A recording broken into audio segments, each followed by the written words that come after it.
কল্পনা করুন, একটি 5 বছরের মেয়ে মানসিক প্রতিবন্ধী, তার নিজের চাচাতো ভাইয়ের হাতে সে ধর্ষিত হচ্ছে। সে চিৎকার করছে কিন্তু কেউ শুনতে পাচ্ছে না। পরের দিন সে একেবারে চুপ হয়ে গেল, ভয়ে কাঁপছে। এবং এটা কোনো গল্প নয়, এটা বাংলাদেশের 2025 সালের সত্য কথা। হ্যালো বন্ধুরা, আজকের ভিডিওতে আমরা ডুব দেবো ওই অন্ধকার জগতে যেখানে শিশু আর মানসিক প্রতিবন্ধী ছাড় পাচ্ছে না ধর্ষণের হাত থেকে।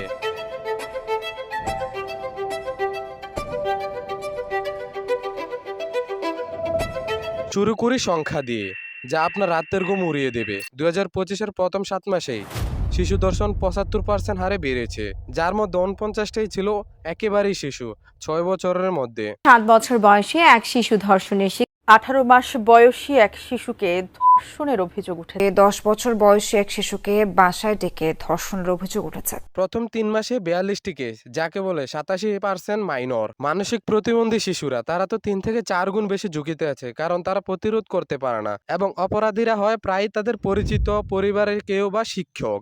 রাজশাহীর বাগমারায় 8 বছরের এক বাক প্রতিবন্ধী শিশুকে ধর্ষণের অভিযোগ উঠেছে। শারীরিক প্রতিবন্ধী নারী জনৈক প্রথমা 87 দিয়ে মানুষটিকে কৌশলে নিজের ঘরে ডেকে নেয় প্রতিবেশী ভ্যান চালক পলাশ সর্দার। এরপর ভয়ভীতি দেখিয়ে প্রতিবন্ধী নারীর সাথে একাধিকবার শারীরিক সম্পর্ক করেন পলাশ। 22টি কেস এমন হয়েছে যারা শিক্ষকদের দ্বারা ধর্ষিত হয়েছে।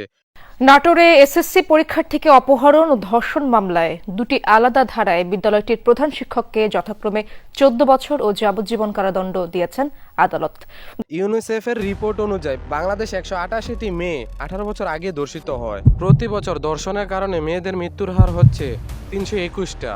প্রতিদিন 20টারও বেশি ঘটনা হয়, কিন্তু রিপোর্ট হয় হাতে গোনা কয়েকটা। বাংলাদেশের ধর্ষণের রিপোর্ট কম হওয়ার কিছু মূল কারণ হচ্ছে পরিবারের চাপ এবং মান সম্মানের ভয়, পারিবারিক চাপ ও সম্মানের ভয়, পুলিশের অসহযোগিতা, দুর্নীতি, ভিকটিমের মানসিক ও শারীরিক অক্ষমতা, আইনি জটিলতা এবং দীর্ঘ বিচার। অফিসিয়ালি 2025 সালে ধর্ষণের রিপোর্ট হয় মাত্র 354টি। প্রকৃত সংখ্যা হচ্ছে 3500 থেকে 7000 প্লাস, কিন্তু 90 থেকে 95% কেসই গোপন থাকে। আপনি যে 354টি কেস শুনছেন, এটা শুধু বরফের ডগা। বাকি 90% মেয়ে চুপ করে আছে, কারণ থানায় গেলে পুলিশ বলে প্রমাণ কই, বাবা বলে ইজ্জত যাবে, আর বিচার 100টায় তো 3টা শাস্তি হয়। এটা কোনো সংকট নয়, এটা হচ্ছে যুদ্ধ আমাদের শিশুদের বিরুদ্ধে। এই তো কিছুদিন আগে আমাদের পাশের এলাকা, মানে আমাদের উপজেলায় এমন একটা কাহিনী ঘটে।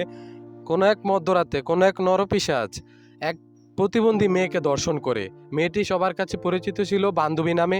সে একটু পাগল। 7 মাস পর এটা পাবলিকলি হয় এবং সে প্রেগনেন্ট 7 মাসের। কৃতজ্ঞতা চান্দিনা টাওয়ার হসপিটালকে, যে কিনা ফ্রিতে বান্ধবীকে চিকিৎসা দিচ্ছে এবং কি অনেক সেবা যত্ন করছে। এমন অনেক কাহিনী আছে যা প্রকাশিত হয় না, চুপ হয়ে যায় কোনো এক নীরব রাতের অন্ধকারে। এখন শুনুন কিছু সত্য গল্প যা আপনার হৃদয়কে ছিঁড়ে ফেলবে। মার্চ 2025-এ মাগুরায় 8 বছরের মানসিক প্রতিবন্ধী মেয়েকে গ্যাংরেপ করে সে কাঁদতে কাঁদতে মারা যায় ওইখানেই। জুলাইয়ের 9 দিনে 24টারও নতুন কেস আসে, যার মধ্যে একটি প্রতিবন্ধী মেয়ে শিশু। অক্টোবরের পিবিআই রিপোর্ট অনুযায়ী অধিকাংশ অপরাধী পরিচিত, যারা শিশুদের সহজে টার্গেট করে। এই গল্পগুলো কোনো নাম নয়, এটি একটা মেয়ের চিরকালের ট্রমা, পরিবারের ধ্বংস। কেন? কারণ আমরা চোখ বন্ধ করে আছি।